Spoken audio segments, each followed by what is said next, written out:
Assalamualaikum warahmatullahi wabarakatuh. Alhamdulillahi rabbil alamin. Wassalatu wassalamu ala sayyidil mursalin wa ala alihi wa sahbihi ajma'in. Rabbi shrah li sadri wa yassir li amri wahlul 'uqdatam min lisani yafqahu qawli, amma ba'd. Alhamdulillah, saya dapat bertatap muka dengan kawan-kawan semuanya, dan kawan-kawan semua diberikan kenikmatan oleh Allah untuk hadir di sini. Ada banyak kenikmatan. Ada yang bisa menghitung berapa kenikmatan tersebut. La tuhsuha, tidak bisa dihitung. Lebih-lebih di bulan Ramadan, hadir di suatu majelis atau masjid itu sudah kenikmatan tersendiri. Karena duduknya kawan-kawan itu sudah dihitung pahala di sisi Allah Subhanahu wa taala. Kita ini siapa? Kita ini makhluknya Allah yang diciptakan dari air yang, mohon maaf, menjijikkan. Semuanya yang hadir di sini. Tapi oleh Allah diberikan nikmat, diberikan raga.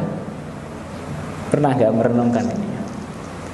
Kita bukan siapa-siapa, bukan apa-apa, diciptakan oleh Allah, diberikan nikmat, diberikan fisik. Ganteng-ganteng yang di depan saya, Masya Allah, tanpa kita minta. Kemudian diberi hidayah lagi oleh Allah, mengenal Allah Subhanahu wa ta'ala. Itu adalah nikmat yang agung sekali.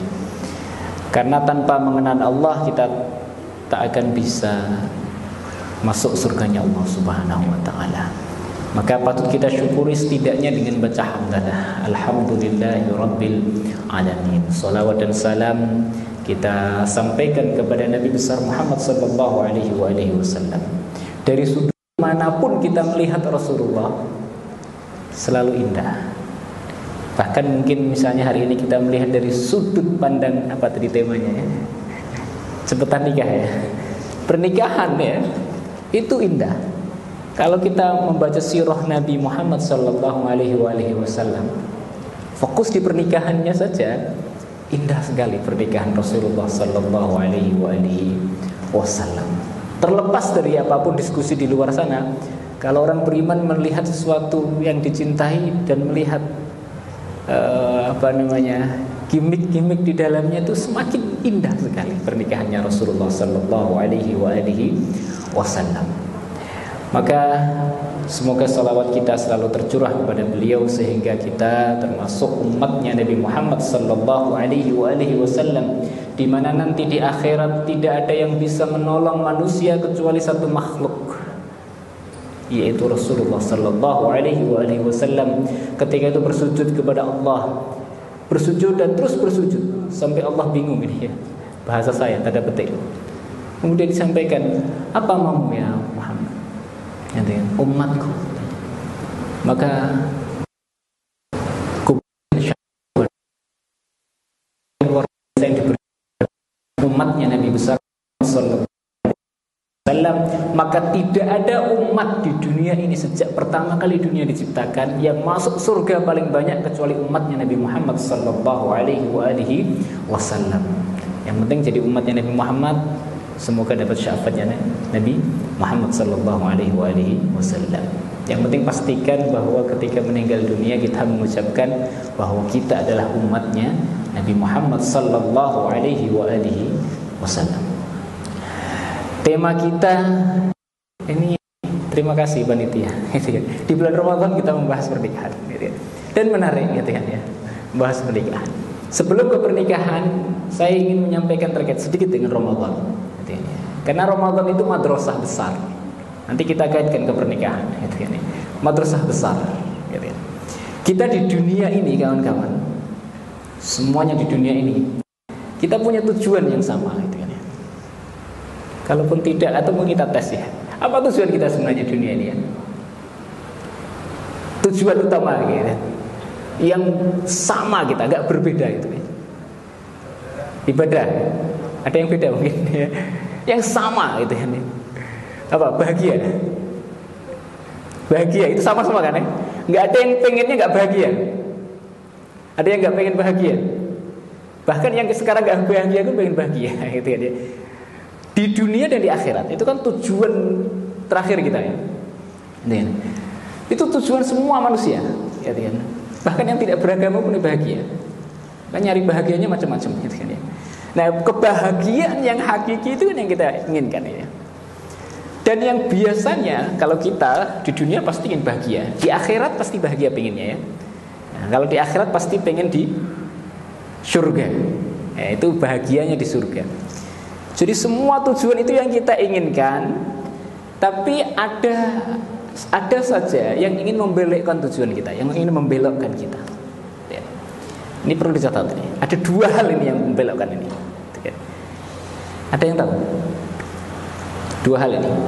Yang pertama adalah syahwat, nafsu syahwat. Yang kedua harus tahu ini, karena ini yang belokkan ini. Sehingga kita harus tahu. Yang kedua adalah enggak tahu. Harus tahu. Yang pertama syahwat. Itu pasti. Yang kedua setan. Setan ini. Meskipun kita tidak melihat ya, ada sih yang bisa dilihat itu kan ya. Kan ada setan manusia ada. Tapi jangan melihat saya ya. Ya.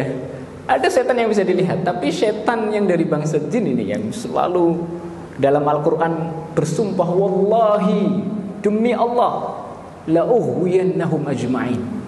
Saya akan menyesatkan mereka dari tujuan utama mereka, yaitu apa? Kebahagiaan dunia akhirat itu. Iya, ibadah itu tujuannya itu kan surga. Oke. Jadi dua hal ini musuhnya. Yang pertama syahwat. Ini kaitannya nanti dengan nikah. Yang kedua setan. Dua hal ini perlu kita tahu baik-baik karakternya. Dan dua hal ini perlu kita kendalikan baik-baik. Gitu kan. Mana dulu nih? Setan apa syahwat dulu? Setan dulu ya. Karena syahwatnya tema kita. Yang pertama adalah setan. Setan ini musuh yang sangat jeli, dan musuhnya itu luar biasa ini ya. Mungkin levelnya subhanallah ini udah di atas S3 ini. Karena setan itu selalu menggoda dari titik di mana kita berada. Misalnya nih, Anda duduk, maka di titik itu dia menggodanya. Saya misalnya ceramah ini, dari titik ceramah ini dia menggodanya. Itu tipikal setan. Makanya pinternya luar biasa ini kan. Nah, maka bagaimana cara mengalahkan setan ini? Ada yang tahu rumusnya, jurusnya? Ada yang sudah belajar jurus mengalahkan setan? Mana jurusnya? Atau nggak tahu jurusnya jadi kalah terus? Jurusnya apa jurusnya? Ya? Iya, minta pertolongan pada Allah. Jadi dalam Al-Qur'an itu setan itu sudah ngasih tahu jurusnya. Itu ya. Dan ini kelemahan setan. Jadi setan sendiri yang ngasih tahu. Makanya biasanya kalau di awal perkuliahan kita kan dikasih tahu nih kan, ayo tulis kelebihan dan kekurangannya. Apa kelebihannya? Kalau nggak bisa menyebutkan itu berarti Anda tidak tahu diri. Gitu kan ya. Setan itu tahu diri. Karena dia menyebutkan kelebihannya dan menyebutkan kelemahannya. Dalam Al-Qur'an disebutkan wallahi la ughwiyannahum ajma'in. Dan kemudian setan itu minta syarat, pokoknya saya harus dihidupkan sampai hari kiamat. Oleh Allah dikabulkan itu. Enak untuk setan, gak enak untuk kita ini. Dan sialnya dikabulkan ini kan. Dikabulkan. Jadi setan itu mau diapakan gak akan mati. Gitu ya. Karena sampai hari kiamat ini dijamin oleh Allah. Yang jamin yang menciptakan sendiri. Susah kalau sudah yang menjamin dan yang menciptakan ini sudah gak bisa lawan kita.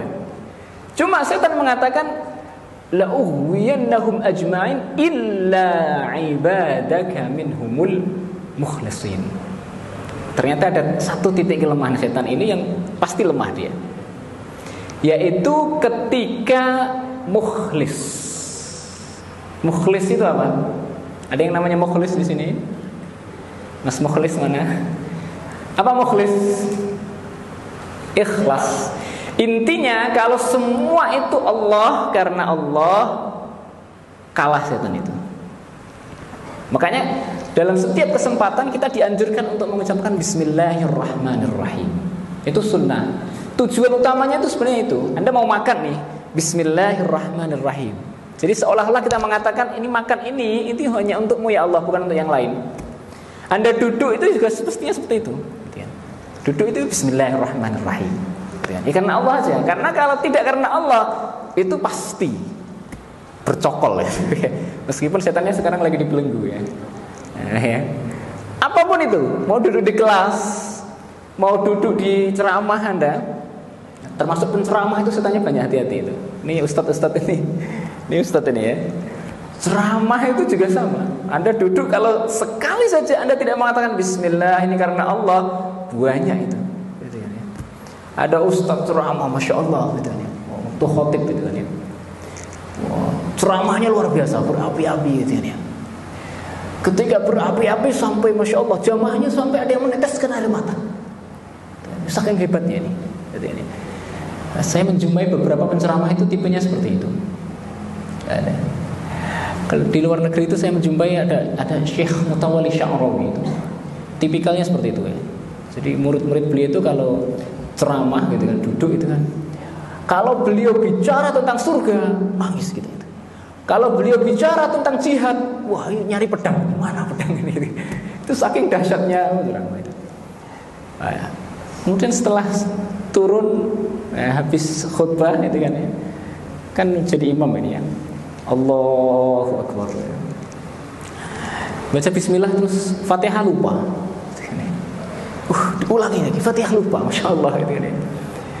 Setelah introspeksi ternyata apa? Ketika jamaahnya tadi sesenggukan manggut-manggut, wah hebat saya ini ternyata main setan di situ. Oh hebat ini, kamu ini soleh sekali ya. Makanya tadi kata kunci setan itu adalah karena Allah, lemah dia. Karena titik lemahnya di situ. Nah itu jurusnya apa? Ikhlas. Yang kedua adalah syahwat. Ini tema kita. Mari kita mulai ke tema ini. Yang kedua adalah syahwat, kawan-kawan. Tipikal syahwat ini, kalau setan tadi nggak bisa kita membunuhnya. Kalau syahwat ini justru malah tidak boleh dibunuh. Halo ya? Semua punya syahwat ya? Iya. Nafsu. Itu nggak boleh dibunuh. Karena kalau itu dibunuh, selesai dunia ini. Jadi kalau Anda pengen tidur itu ya nggak apa-apa. Nafsu itu. Anda pengen nilainya A, cum laude gitu ya. Boleh nggak? Boleh itu. Gitu ya. Boleh gitu ya. Anda menjadi yang terbaik, boleh. Gitu ya. Anda pengen punya istri cantik, boleh. Boleh. Gitu ya.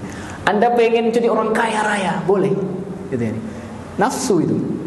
Tapi tipikal nafsu itu, tipikalnya ya keinginan itu selalu ingin diraih.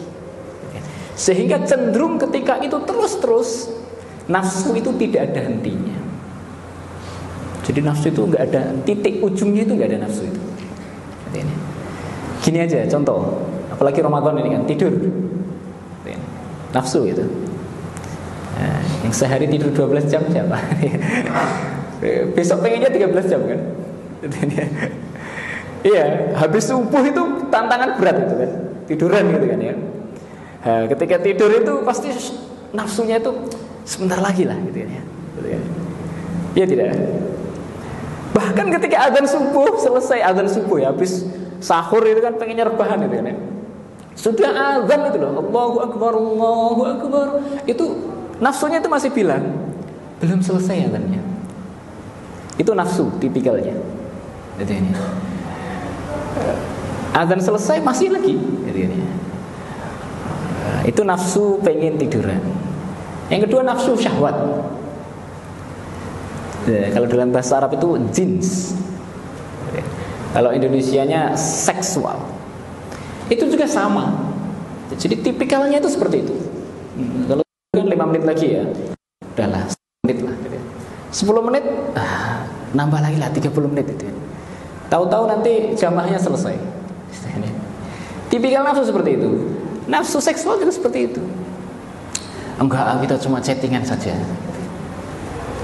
Enggak apa-apa, chattingan saja. Nanti kirim gambar dikit lah. Yang penting kan berjilbab. Tipikal nafsu itu gak akan selesai, gitu kan? Gak akan selesai, jamin itu. Saya hafal itu nafsu itu, karena saya juga punya nafsu. Nanti kalau sudah video call lah, itu jaminan itu. Kalau itu dituruti, udahlah buka bersama lah. Karena cuma buka bersama. Iya tidak? Iya tidak? Iya. Nah, yang itu pengalaman ya. Atau diam semua karena nggak mau dituduh. Kalau sudah buka bersama nggak apa-apa lah. Nanti diantar ke kosannya. Boncengin lah. Kan nggak ngapa-ngapain, cuma nganter doang. Terus seperti itu. Itu tipikal dari nafsu. Gitu ya. Tapi nafsu nggak boleh dibunuh. Jadi nafsu itu diapakan? Di apa?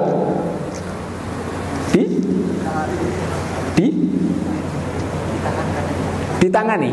Di apa? Ditahan. Sekarang ada nggak yang bisa menahan nafsu? Ada nggak? Angkat tangan. Iya, tapi itu penting gitu ya, ditahan itu. Menahan itu penting juga itu. Sampai batas mana kita bisa menahan itu? Nah, itu nafsu ya. Tidur itu nafsu juga itu. Sampai batas mana nahan? Bisa menahan nafsu? Halo. Ada? Kita langsung kasih hadiah surprise Mas ya. Ya. Tipikal nafsu itu memang benar harus ditahan. Cuma bagaimana kita menahan nafsu ini? Gitu ya.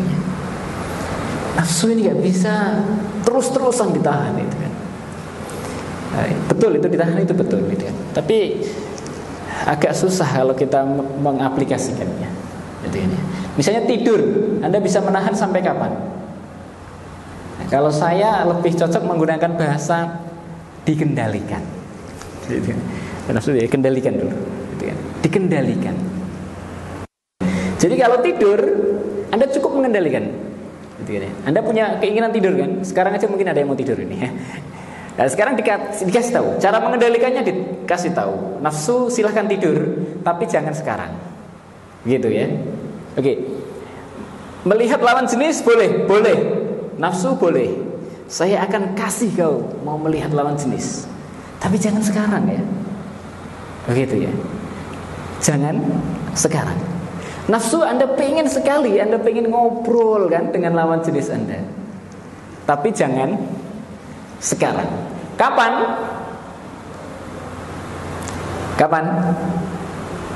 Kalau tidur kapan? Nanti ya setelah tarawih bolehlah tidur gitu ya.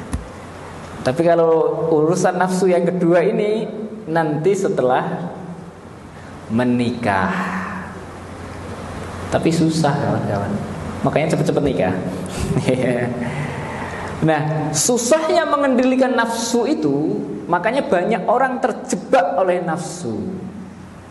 Makanya inti puasa itu sebenarnya mengendalikan nafsu. Tidur itu nafsu, makan itu nafsu, minum itu nafsu. Ada orang tidak bisa mengendalikan makannya, makanya dia terjerumus. Semua dimakan. Bahkan aspal pun dimakan. Jalan tol dimakan. Jembatan dimakan.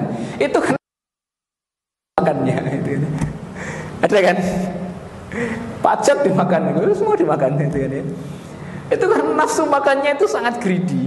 Sebenarnya semuanya dimakan. Maka puasa itu mengendalikan ini, supaya makannya itu dikendalikan. Jangan makan ya makan, tapi jangan semua dimakan. Dan tidak semua waktu makan, ada waktunya makan. Gitu. Minum juga seperti itu, tidur juga seperti itu. Oke. Sebelum ke pernikahan saya kasih tahu jurusnya dulu ya. Kalau tadi setan ada jurusnya. Jurusnya apa tadi? Enggak, setan tadi cara mengalahkannya jurusnya ikhlas ya, karena Allah. Kalau syahwat, nafsu ada jurusnya juga. Apa jurusnya? Jurusnya adalah al-azmu. Apa itu azmu? Ada yang namanya azmi di sini? Nah, itu dia. Jurusnya dia. Azmi. Azmi itu apa? Keinginan yang kuat. Itu jurusnya. Kalau kita karena Allah, pokoknya semuanya karena Allah, setan itu mengkerdil ya, lemas dia, nggak bertenaga dia. Itu ada dalam Al-Quran, banyak beberapa ayat. Kalau nafsu kerdilnya karena al-azmu. Al-azmu itu apa? Keinginan yang kuat. Makanya kalau tadi nafsunya, ayo kita buka bersama lah. Nah, ini yang akhwat ada yang pernah diajak buka bersama misalnya. Maka jangan mikir yang lain-lain, langsung azmunya harus keluar. Apa azmunya? Tidak. Gitu ini. Harus katakan tidak. Gitu ini. Dan harus kuat itu mengatakannya. Enggak. Gitu ini. Jadi tipikal nafsu itu kalah dengan al-azmu. Kenapa kita kalah dengan al-azmu? Kita kalah dengan nafsu karena azmunya kurang. Misalnya pengen makan, orang diet gitu ya. Kenapa diet selalu gagal? Karena azamnya kalah. Gitu ya. Kenapa kalau kita mau sholat jamaah di masjid kok malah tidur? Azamnya kurang. Gitu ya. Buktinya apa? Buktinya coba kalau misalnya ada siapa yang ditakuti di sini itu? Di FPI siapa yang ditakuti ya? Pak Dekan kan? Pokoknya kalau nggak jamaah di sini terancam Anda nilainya misalnya. Pasti jamaah semua karena azamnya kuat gitu ya.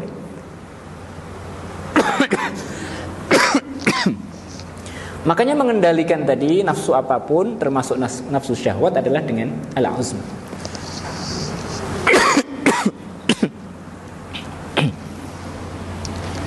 Biasanya dan minum hari ini kalau batuk gitu kan. Cuma nggak boleh gitu ya.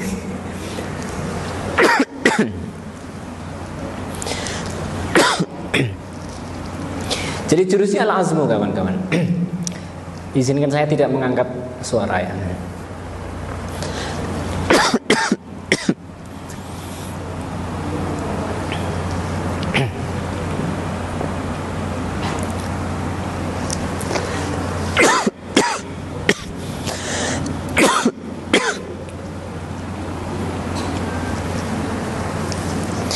Ada tisu Mas. Oke, makanya tadi dalam syahwat yang harus kita ketahui adalah al-azam. Makanya mulai sekarang kalau kita masih kalah dengan nafsu, maka pasti jawabannya apa? Kita tidak punya azam. Kalau kalah dengan apapun, dengan diri kita, misalnya nih mau ujian, gak mau belajar misalnya, kok aku gak belajar semalam? Pasti azamnya kurang. Kok aku bisa ya chattingan dengan lawan jenis begitu lamanya gitu ya? Berarti azam Anda kurang gitu ya. Maka kita itu tinggal mencari azamnya diperkuat gitu ya. Maka memperkuat azam ini, bagaimana cara memperkuat azam ini? Halo ya. Kalau misalnya sholat jamaah, bagaimana cara memperkuat saya pengen sholat jamaah? Bagaimana kalau saya pengen tidak tiduran terus? Maka harus diketahui. Salah satunya adalah mengetahui hakikatnya. Yang kedua, mengetahui akibatnya. Iya. Oke. Kembali ke tema kita. Jazakumullah ahsanal jazaa. Kembali ke tema ini. Kalau kita masih kalah dengan tadi yang pertama tadi, nafsu tadi, syahwat tadi. Ada yang kalah di sini? Tunjuk jari. Yang pernah kalah siapa? Ya. Maka azamnya berarti kurang. Kenapa azamnya kurang? Berarti kurang mengetahuinya. Apa yang diketahui? Hakikatnya itu. Jeleknya itu berarti kurang tahu. Yang kedua, baiknya meninggalkan itu tidak diketahui. Gitu kan? Yang pertama jeleknya itu apa sih istilahnya itu ya? Pacaran ya. Selain pacaran apa istilah itu? Karena saya pernah diprotes istilah pacaran. Ustaz, ada nggak? Saya nggak pacaran Ustaz, saya ta'aruf. Iya, tapi 3 tahun Ustaz ta'arufnya nih. Lama sekali 3 tahun ta'aruf ini. Apa yang dita'arufi 3 tahun ini? Jadi ini pacaran berbasis ta'aruf. Atau ta'aruf berbasis pacaran. Makanya itu sangat dekat, hati-hati ya. Ta'aruf itu ada batasannya. Jangan sampai di ini kan ya. Dan itu jelek kawan-kawan. Jelek tidak hanya untuk kita, gitu ya. Tapi jelek juga untuk masyarakat kita, jelek untuk calon kita, dan jelek untuk keluarga kita. Kalau sampai kebablasan, gitu ya. Bablas ini ya, jelek. Kemarin saya tuh melihat video di YouTube itu kan ya, lewat itu kan ya, video. Itu semacam tes gitu ya, tes sosial gitu kan ya, yang wawancara gitu kan ya.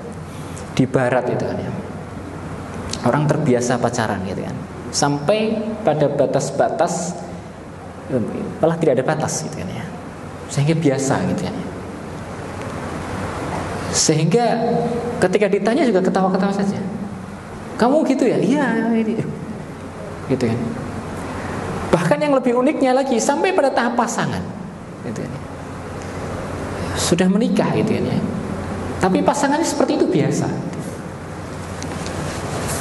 Padahal orang barat ini kan, ketika sampai pada tes DNA dan seterusnya di suatu acara gitu, padahal ini orang barat ya, bukan orang Islam ya, yang punya asas katanya kebebasan itu ya.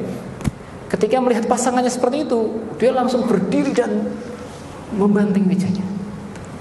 Padahal itu orang barat ya. Artinya apa? Ada rasa emosi yang tak tertahankan gitu ya. Ada emosi yang tak tertahankan. Bayangkan itu kalau Anda yang mengetahuinya. La'udzubillah. Maka berapa banyak orang yang ketika mengetahui itu kemudian rumah tangganya berantakan.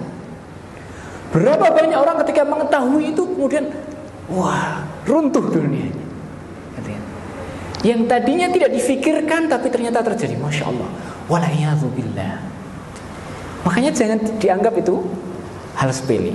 Makanya ini jadikan ini temuan ini sebagai al-azm.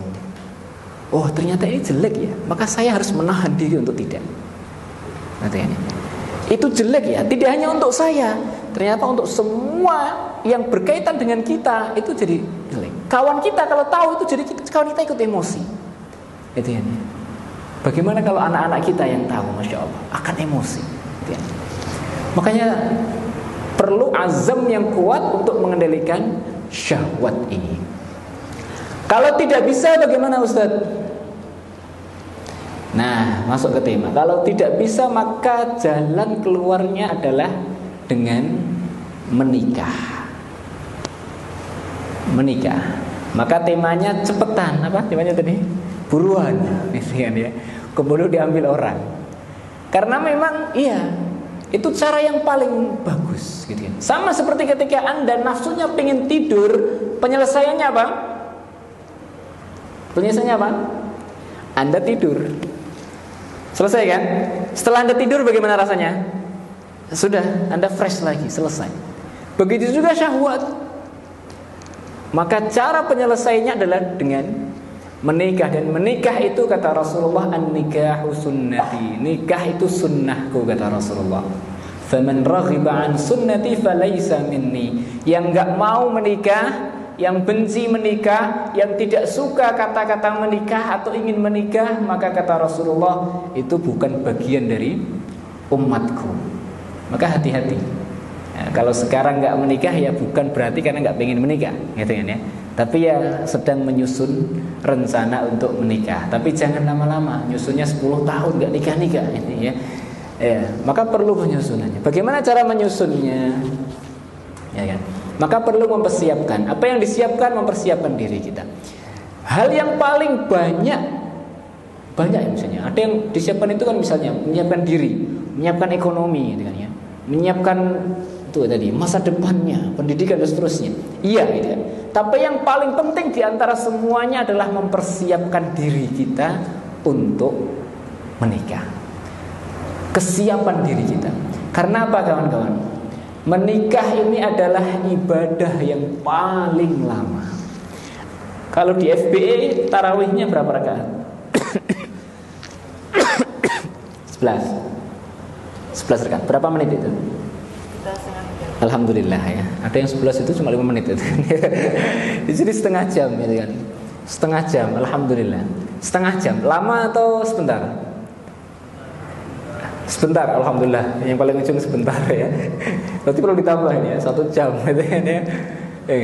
Ada yang mengatakan lama itu setengah jam. Wah, sholat setengah jam Ustaz, lama sekali gitu ini. Iya, masih ada yang lama lagi. Rasulullah sholatnya itu lebih lama dari itu. Tarawihnya Rasulullah tahu. Dalam banyak riwayat disebutkan Rasulullah sallallahu alaihi wasallam qiyamul lailnya Rasulullah itu kalau dikonversi ke dalam juz yang dibaca ya, itu sekitar 5 juz. Rakaat, 1 rakaat. Nah, kelihatannya FPI bubar masjidnya kalau imamnya baca 5 juz. Lama. Sampai Aisyah dan sahabat lain itu heran, ya Rasulullah, engkau itu sudah dijamin surga ya Rasulullah, tapi sholatmu kok masih lama sekali itu. Lama itu sholatnya. Tapi ada ibadah yang lebih lama dari itu, yaitu ibadah nikah. Karena sekali Anda mengucapkan, kalau yang laki-laki, apa yang diucapkan laki-laki ini? Ya, saya terima nikahnya. Sejak saat itu sampai gak tahu kapan, itu adalah masa Anda beribadah. Maka ini ibadah lama sekali. Kalau mau tarawih saja kita siapkan, wah kenyang dulu badannya. Maka ibadah yang lama ini persiapannya harus matang. Dan yang paling penting dari segala hal adalah komitmen diri kita. Makanya azmu tadi ya. Komitmen itu yang paling penting. Gitu ya. Bagaimana kalau harta Ustaz? Harta penting. Tapi kalau nggak punya komitmen, banyak orang kaya yang cerai. Iya tidak? Iya. Gitu kan? Bagaimana kalau nasabnya? Iya, nasab penting. Tapi berapa banyak orang yang terhormat, sama-sama terhormat menikah, banyak yang mudah cerai. Saya pengen yang nikah itu yang salihah Ustaz, yang lulusan pesantren lah. Banyak juga yang lulusan pesantren cerai. Ya, karena komitmen masih kurang. Gitu ya. Maka yang paling penting adalah mempersiapkan diri kita. Siapkan diri kita ini ya. Bagaimana ketika saya menghadapi pernikahan itu, saya sudah siap lahir dan batin gitu ya. Pernikahan itu bukan berarti saya nikah kemudian syahwat saya terlampiaskan. Begitu? Iya. Tapi itu hanya sekian persen. Selebihnya masih banyak lagi. Saya tidak mengatakan syahwat tidak penting. Iya, itu penting karena tujuan pernikahan juga salah satunya tadi mengendalikan syahwat. Ya, itu penting juga. Karena dalam beberapa riwayat, dalam beberapa mazhab fikih, justru kalau itu tidak terpenuhi bisa menjadi alasan perceraian. Gitu ya. Artinya penting tidak? Penting gitu ya. Makanya yang paling kita utamakan adalah mempersiapkan diri kita, komitmen diri kita. Artinya ketika saya mau menikah, saya sudah berkomitmen bahwa saya akan menghadapi istri saya. Artinya, jadi kawan-kawan baik akhwat ataupun yang hadir di depan saya ini, yang Anda lihat sekarang, akhwat lihat ikhwan nih, Masya Allah. Wah, ini selalu pakai sarung, kopiah terus. Itu yang Anda lihat sekarang. Yang ketika Anda nikah, maka pasti akan berbeda sudut pandangnya. Karena Anda belum tahu bagaimana dia ketika berbicara. Anda belum tahu ketika dia tidur ngorok misalnya. Anda belum tahu ketika dia misalnya sholat malam seperti apa. Anda belum tahu ketika dia mandi seperti apa. Karena ada orang itu alasan pernikahan itu sepele itu. Dia kalau mandi itu lama sekali. Setelah mandi itu handuknya dibuang begitu saja. Itu kan hal sepele yang tidak diketahui dari pandangan saja. Maka itu perlu komitmen bahwa ketika saya menikah, saya siap menerima dia. Tidak hanya apa yang saya lihat, tapi apa yang tidak saya lihat. Dia suka marah itu apa yang tidak saya lihat sekarang. Dia suka cerewet itu kan. Itu juga apa yang tidak saya lihat gitu kan. Karena yang sekarang Anda lihat itu pasti yang baik-baik. Iya. Kalau orang melihat apalagi mau ta'arufan itu kan, wah itu lihat aja. Kalau mau ta'aruf itu CV-nya yang dilihat pasti yang baik-baik. Coba kirim CV ke saya gitu kan. Pasti yang baik itu kan. Ada yang buruk dikit itu kan. Tapi nggak menceritakan dia. Saya kalau suka makan nasi itu suka pedas itu nggak diceritakan gitu kan. Kalau saya keramas itu setiap hari harus saya keramas gitu. Kalau tidak rambut saya ini wajib itu nggak diceritakan gitu. Padahal mungkin di titik itu dia yang tidak disukai oleh kita gitu. Ada, ini nyata kawan-kawan, karena saya sering mendapati orang sharing itu hal-hal seperti itu. Nih, saya buka karena tidak saya sebutkan namanya itu. Ada orang itu seperti ini, Ustaz, saya itu pengen orang, pokoknya kalau enggak ini enggak Ustaz. Apa? Saya pengen ikhwan itu yang harus berjam tangan Ustaz. Saya berjam tangan bukan karena itu ya, tapi ada. Dan ini fakta. Gitu kan. Beberapa kali ta'aruf gagal itu kan. Kenapa? Karena dia nggak pakai jam tangan Ustaz. Iya kan? Sepele kan? Tapi ada ternyata. Hanya gara-gara jam tangan. Maka bisa jadi sesuatu yang tidak nanti, yang tidak terlihat itu akan nampak ketika sudah menikah. Gitu kan? Ada tipikal orang itu yang harus ketika keluar rumah itu harus sisiran dan ini harus minyak rambutnya itu. Gitu kan? Ada gak di sini? Gak ada ya. Makanya itu sesuatu yang tidak kita lihat. Kalau kita tidak punya komitmen itu, maka bisa jadi kita akan mudah ya. Sekarang itu di setiap KUA, saya ada penelitian beberapa KUA itu ya, angka perceraian itu di atas ribuan kawan-kawan. Ada yang 6.000, ada yang 5.000 KUA, PA. Satu PA itu ya, itu ada di atas 6.000 satu tahunnya. Padahal satu tahun itu cuma 365 hari. Artinya satu kabupaten itu cerainya sehari itu udah kayak sholat aja 5 kali ya. Ada 5 orang yang cerai itu. Satu kabupaten loh. Satu kabupaten kan kecil. Sleman ini kabupatennya. Kulon Progo. Itu angkanya sebegitu, Masya Allah.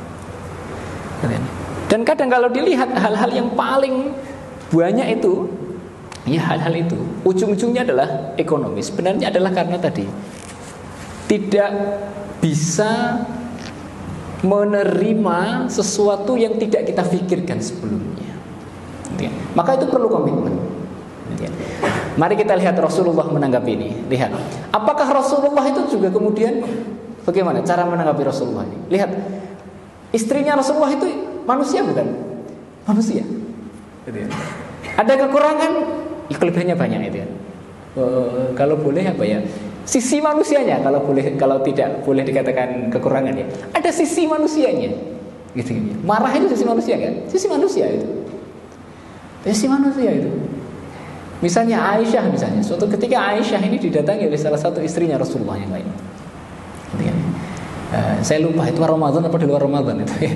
Di luar Ramadan berarti. Jadi membawakan itu kan makanan gitu kan. Kepada Rasulullah. Ya Rasulullah, aku masak untukmu ya Rasulullah. Jadi masak istimewa untuk Rasulullah. Ini masak istimewa untuk Rasulullah. Yang bukakan pintu adalah Aisyah. Gimana Aisyah? Oh alhamdulillah dimasakkan oleh istrinya. Enggak.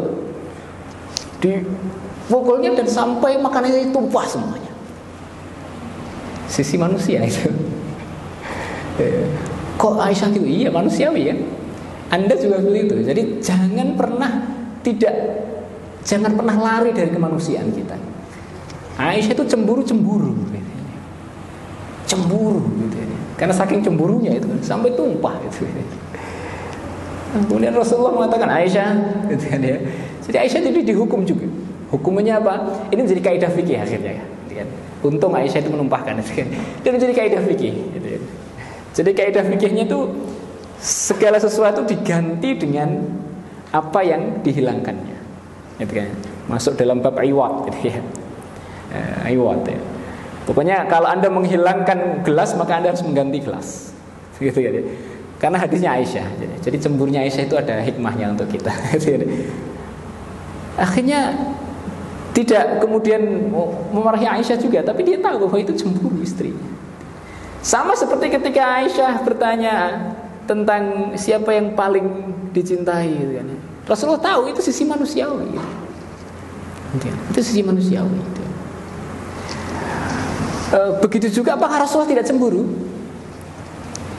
Pernah nggak melihat Rasulullah cemburu? Ada yang pernah membaca sirah? Pernah ya? Pernah. Sering Rasulullah cemburu itu. Hal yang paling terlihat ketika Rasulullah cemburu itu adalah ketika peristiwa hadisul ifki. Pernah mendengar ya ini ya, hadisul ifki. Hadisul ifki itu noktah sejarah kita. Jadi ada orang-orang munafik itu yang menyuruh memfitnah Sayyidah Aisyah. Jadi Sayyidah Aisyah itu difitnah yang bukan-bukan. Ya, jadi suatu hari jalan gitu kan, dalam rombongan Sayyidah Aisyah ini tertinggal dari Rasulullah. Entah masalah dengan apa, mogok mobilnya atau apa kira-kira itu ya. Akhirnya oleh sahabat didatangi karena sudah tertinggal jauh ini kan. Kalau nggak ditolong kasihan ini kan. Bagaimana ini? Akhirnya oke, dibantulah gitu kan. Dituntun gitu kan ya. Agar bisa menyusul. Kalau enggak ini kasihan, tertinggal. Jangan bayangkan sekarang ada GPS ya. Dulu kan di gurun pasir seperti itu. Nah, ketika sudah sampai di kota, Rasulullah menunggu istrinya. Loh, istri kok belum datang ini gitu. Akhirnya datanglah orang gitu kan. Ini kaum munafik gitu. Ya Rasulullah, aku melihat Aisyah itu berdua-duaan itu sama laki-laki itu ya Rasulullah. Mungkin sudah ngapain enggak tahu ya Rasulullah. Merah Rasulullah ini. Munafik ngomongnya begitu ya. Rasulullah mengatakan, kamu ngomong apa? Berani man. Ini istri tercintaku gitu. Ya Rasulullah, kalau nggak percaya, cek sebentar lagi datang katanya. Ternyata ketika datang bener, datang dengan sahabat itu kan. Wah, Rasulullah tambah tadi sudah cemburu melihat di depannya. Wah, tambah cemburu Rasulullah. Tapi manusiawi Rasulullah. Itu cemburunya Rasulullah. Apakah kemudian Rasulullah marah-marah, kamu aku ceraikan? Kamu enggak. Dia menahan cemburunya itu.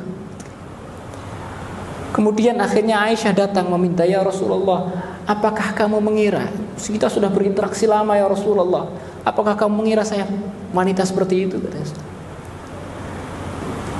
Kalau Anda berumah tangga sudah puluhan tahun, tahu karakter istri kita, pasti akan mengatakan tidak kan? Apakah Rasulullah mengatakan tidak? Dalam hatinya ya. Tapi karena melihat, aduh, gimana ya gitu ya.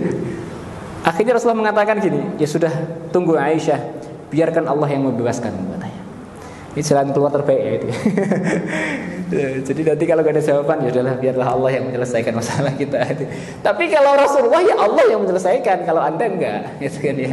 Jadi nanti kalau ada masalah dengan pasangan, jangan mengatakan seperti itu, gitu kan ya. Selesaikan ya. Kalau Rasulullah ya, biarkan Allah yang menyelesaikan. Dan benar Allah menyelesaikan masalahnya. Sampai turun ayat membebaskan Sayyidah Aisyah. Gitu kan ya. Nah itu rasa-rasa itu perlu gitu kan. Kadang ada orang itu banyak kasus itu Masya Allah, sampai hal-hal yang itu beberapa minggu terakhir kan sampai seperti itu kan. Sampai sangat sadis sekali gara-gara cemburu gitu kan. Kenapa? Ya tadi kita itu perlu kesadaran bahwa ketika kita menikah kita harus siap bahwa siapa yang kita nikahi itu jangan dibayangkan sesempurna apa yang kita inginkan, dan harus siap menghadapinya itu. Yang kedua, tidak hanya kepada siapa yang kita nikahi, tapi kepada siapa temannya, siapa bapaknya, siapa ibunya, siapa adiknya, siapa lagi, siapa kakeknya ya, dan seterusnya. Itu juga harus siap. Karena apa? Bisa jadi Anda membayangkan hanya dia, Anda nggak tahu betapa galaknya pamannya misalnya. Itu kan ya. Saya itu menikah dengan orang Palembang, saya itu. Ada yang dari Palembang ya. Jadi saya itu orang Jawa, istri saya orang Palembang. Saya pertama menikah itu shock culture ya. Jadi benar-benar saya shock ya kulturnya itu kan. Orang Jawa itu kan lembut-lembut ya, monggo gitu ya. Gitu ya. Di sana itu kalau dia bilang nggak suka langsung depan matanya, kamu, aku nggak suka ya caramu. Wah, Itu yang bilang paman saya pertama kali saya datang itu rasanya saya mau pengen pulang ya. Ini jadi nikah apa enggak ini ya? Saya baru datang dikit ini. Saya suka ya misalnya dengan nuding gini, gitu kan. Saya shock gitu. Ya Allah, gitu gini. Subhanallah gitu kan. Untung saya menguat-nguatkan gitu ya. Harus siap juga gitu kan. Karena kita menikah tidak hanya menikah dengan pasangan kita, tapi kita juga menyatukan dua keluarga besar. Gitu kan? Itu juga harus siap. Banyak orang itu menikah dan ini kejadian ini hanya karena bibi itu. Bibi itu kan ya. Kenapa? Bibi itu suka ngomong terus. Dia diomongin itu kan. Dan berakhir dengan perceraian. Saya kaget. Kok bisa ya? Gitu. Dan kenyataan gitu ya. Ternyata dia belum siap dengan keluarga besar. Gitu. Maka persiapan tadi, komitmen tadi ketika itu juga harus ditata. Gitu.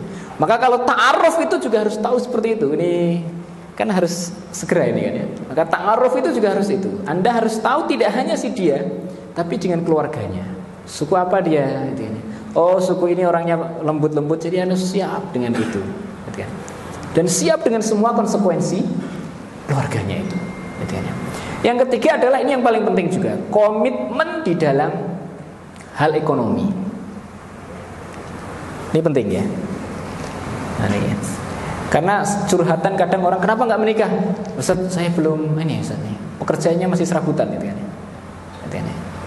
Makanya perlu komitmen dalam hal ekonomi. Kalau laki-laki komitmennya adalah memberi nafkah. Itu harus komitmen. Apapun yang terjadi harus komitmen itu. Jangan kemudian mengatakan sebentar ya ini. Enggak, itu komitmen Anda. Ketika Anda mengatakan qabil tu, maka komitmen sampai nanti kapanpun harus memberi nafkah. Gitu kan? Kalau akhwat, komitmennya apa? Komitmennya adalah mensyukuri nafkah. Nih, dua hal ini sendiri-sendiri ya. Jadi enggak boleh ditukar ini. Kalau tertukar bahaya. Gitu kan? Ini ikhwan ini yang kadang tertukar itu. Kamu ini sebagai istri harus bersyukur gitu kan. Aku kasih 5.000 harus bersyukur gitu. 5.000 sudah bersyukur. Jadi salah. Porsinya yang bersyukur itu akhwat. Anda itu bukan porsi Anda untuk menceramai syukur gitu kan. Jadi syukur itu ketika Anda sudah beri dengan kemampuan Anda, baru Anda minta syukur gitu. Nah, itu kan ya. Gitu. Jangan tertukar ini ya. Kalau ikhwan, komitmennya adalah memberi nafkah semaksimal. Kalau akhwat, komitmennya adalah mensyukuri nafkah. Ini dua hal yang tidak boleh tertukar. Maksudnya tertukar gitu apa? Cara pandangnya itu. Gitu ya. Jadi cara pandang laki-laki itu jangan berpikir segini istri saya harus bersyukur. Enggak, salah. Cara pandangnya apa? Bagaimana istri saya biar terpenuhi? Bagaimana anak saya terpenuhi? Ini layak enggak ya? Kalau saya kasih makan sehari 2 kali layak enggak ya? Itu komitmennya di sini. Kalau akhwat, komitmennya bukan saya layak enggak ya kalau pakai baju ini? Enggak, salah. Komitmennya adalah saya harus bersyukur. Suami saya bagaimana ya mendapatkan ini? Gitu ya. Jadi enggak boleh bertukar ini. Kalau tertukar bahaya. Jadi, kadang itu ada ayat-ayat itu kadang tertukar seperti itu kawan-kawan. Termasuk ini ya. Hal-hal seperti ini ya. Misalnya ayat ini ya. Wa'ashiruhunna bil ma'ruf, itu untuk laki-laki ya. Memang untuk perempuan ya, tapi khitabnya laki-laki gitu ya. Gitu kan ya. Nafkah itu laki-laki ya. Jangan tertukar itu kan. Bukan tertukar, boleh enggak nafkah perempuannya ada boleh misalnya. Harus enggak akhwat itu bermuasyarah baik? Iya harus gitu. Tapi cara pandang itu yang enggak boleh tertukar. Maksud saya gitu ya. Jadi jangan menukar cara pandang. Karena menukar cara pandang itu bisa mengakibatkan cara kerja kita. Paham gitu ya? Saya nggak tahu ini bisa ditangkap, gitu kan ya? Karena pernikahan itu beda dengan pembelajaran yang lainnya. Ini kalau di ekonomi kan ada magang ya. Pernikahan itu nggak ada magang masalahnya. Jadi langsung praktek, gitu kan? Resiko Anda, gitu kan ya? Dan harus bisa. Gitu kan? Kalau Anda ke pabrik kan kita bisa magang dulu sekarang kan. Semester 7, 6 magang silahkan itu kan magang. Pernikahan itu nggak ada magangnya kawan-kawan. Maka sekarang harus bisa. Teori itu harus kita resapi dengan oh iya begitu ya. Cara pandang itu benar-benar, oh ya berarti seperti itu ya saya cari nafkah. Gitu kan ya. Gitu kan. Maka kalau dalam hal ta'aruf, kemudian mencari cara calon pasangan yang ideal dan seterusnya, itu juga komitmen di situ itu harus penting. Komitmen di sini itu penting. Nah, ini makanya buruan ini ya. Kalau sudah merasa komitmen tadi dalam hati kita siap, maka saran saya apa? Segera menikah, gitu ya. Karena menikah ini sesuatu yang bisa disegerakan dan bagus disegerakan. Gitu ya, bagus disegerakan. Dua hal ini disegerakan itu bagus sekali.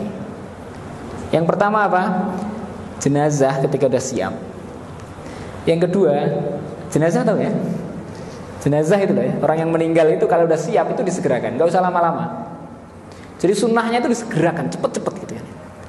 Kenapa? Kenapa disegerakan? Tahu gak? Ya biar kita lega ya, kalau ada mayat kan gak enak gitu. Ya itu pertama itu gitu kan ya. Kalau dia orang baik, maka dia segera mendapatkan nikmat. Kalau dia orang buruk, biar kita segera lega dari beban ini. Kan membebani. Ya gak? Orang buruk itu membebani kita gak? Membebani itu kan. Lama-lama sih hidupnya itu, matinya juga masih lama, itu kan membebani gitu kan. Maka segerakan gitu kan. Kalau nikah juga seperti itu. Kalau udah siap disegerakan. Kenapa? Ya tadi, pertama biar tidak ada keburukan yang datang. Karena fitnahnya itu luar biasa. Masa-masa seperti kawan-kawan itu fitnahnya itu dahsyat sekali. Makanya itu saya selalu wanti-wanti dahsyat. Yang kedua, agar pahalanya itu juga cepat. Gitu ya. Karena lihat ini, ada satu riwayat menarik ini ya. Tapi ini nggak perlu ditiru, nggak apa-apa ini. Imam Ahmad bin Hanbal itu dia menyegerakan menikah. Dalam riwayat Imam Ahmad itu istrinya meninggal, di hari yang sama dia menikah lagi. Bayangkan itu. Ketika ditanya kenapa ya Syekh, kok kamu itu gak empati sama istrimu? Gak, saya khawatir ketemu Allah itu nanti saya bujangan gitu kan. Saya sendiri gak enak saya ketemu Allah gitu kan. Jadi menyegerakan sesuatu ini baik gitu kan ya. Jadi dua hal ini disegerakan baik. Maka perlu disegerakan gitu kan. Sampai jam berapa ini ya? Oh, lewat ini ya saya jawabnya ya. Oke, mungkin begini. Baik Ustaz, terima kasih atas materi yang dipaparkan. Kemudian sesi selanjutnya yaitu sesi tanya jawab kepada jamaah Ikhwan yang mungkin ingin bertanya langsung, bisa langsung angkat tangannya. Jika tidak, ini ada pertanyaan dari jamaah Ikhwan Ustaz, izin bertanya. Izin bertanya Ustaz, ketika bulan puasa setan dikurung semua, tetapi kenapa masih banyak perbuatan maksiat yang masih dilakukan? Terima kasih. Iya. Ya jawabannya udah tahu ya. Berarti jawabannya apa? Syahwat kan. Fungsi kita kan dua, setan atau syahwat. Setan ini sekarang nggak ada nih. Berarti yang kedua syahwat. Karena syahwat ini juga dahsyat sekali. Bahkan kadang itu mungkin setan aja geleng-geleng gitu kan. Kok bisa ya manusia makan manusia gitu kan ya. Setan itu gak ada yang makan setan gitu kan ya. Tapi ada manusia makan manusia. Kenapa? Karena syahwat tadi, karena nafsunya. Nafsu manusia kan seperti itu, gak ada habisnya nafsu manusia itu. Semakin Anda turuti terus dan sampai terus, gak ada habisnya gitu kan.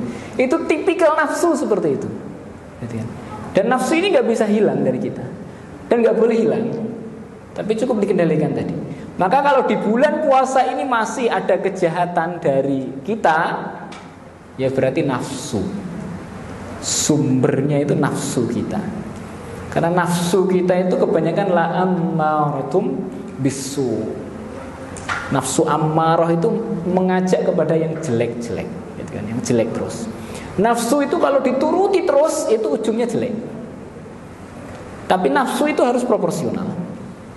Tapi kalau tidak ada nafsu juga jelek. Gitu kan. Adanya masjid ini, adanya kampus ini karena nafsu kan. Karena pengen kan, oh pengen baik nih. Ayo terus ini gitu kan. Bangun lagi gitu kan. Tapi kalau dituruti terus ini sampai tingkat berapa nggak selesai. Ya. Makanya perlu dikendalikan gitu ya. Dikendalikan. Tapi harus ada. Gitu ya. Kawan-kawan juga seperti itu. Nafsu pengen yang terbaik itu nafsu. Tapi kalau tidak dikendalikan akan menghalalkan segala cara untuk menjadi yang terbaik. Gitu ya. Maka perlu dikendalikan. Gitu ya. Nah, jadi nafsu ini ada dalam diri kita. Dan itu hal positif kalau kita bisa mengendalikannya, meskipun susah ya. Tapi ada kata kuncinya tadi kan, jurusnya. Apa jurusnya tadi? Jurusnya apa tadi? Al-azm. Itu jurusnya. Nah, jadi azmu itu harus kuat kan gitu kan. Pokoknya itu. Anda pengen ini misalnya shopping ya, ini kan mau kan. Terutama akhwat yang suka shopping misalnya kan. Shopping ini kan nafsu itu. Tapi kalau nggak shopping, saya nggak punya baju seperti ini nih. Kalau istri saya nggak shopping gitu kan ya. Perlu dikendalikan. Tapi kalau nggak dikendalikan shopping terus, nggak penting-penting juga dibeli. Gitu. Begitu nih. Nah, kelihatannya ini nggak tanya karena khawatir mau menikah gitu kan. Ya. Saya kembali lagi. Terima kasih atas jawabannya.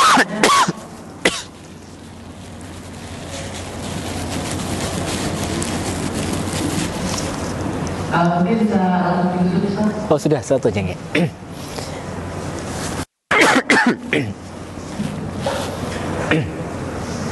Saya itu berharap tanya-tanya tadi itu ya.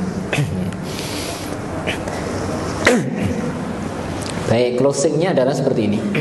Ini bulan Ramadan, bulan untuk mengendalikan nafsu. Latihan. Nafsu yang paling berat untuk dikendalikan bagi usia kawan-kawan itu nafsu syahwat. Maka perlu azam yang kuat. Orang yang kuat itu dia yang punya azam yang kuat. Maka kalau kita lemah terhadap itu, maka kita lemah. Sedahsyat apapun Anda, jabatan Anda kelak, kalau lemah mengendalikan itu, Anda lemah. Buktinya banyak orang yang sudah punya jabatan tinggi, lemah di situ, akhirnya dia jatuh sejatuh-jatuhnya.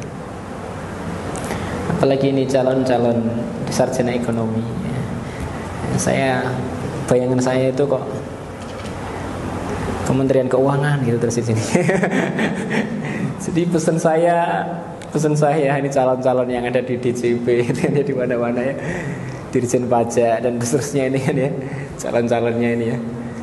Maka hati-hati dengan nafsu Anda itu kan ya. Karena apa? Itu nggak selesai. Anda dapat 100 miliar itu nggak selesai. Enak ya punya 100 miliar. Kalau Anda udah dapat nggak selesai. Enakan 1 triliun. 1 triliun kalau udah dapat, enak 10 triliun ya. Itu nggak selesai gitu kan. Gitu kan. Maka ingat baik-baik, nafsu itu bisa dikendalikan dengan al-azm. Maka kita harus berlatih untuk mengendalikan itu. Dan ini momen Ramadan, momen yang baik untuk latihan mengendalikan nafsu kita.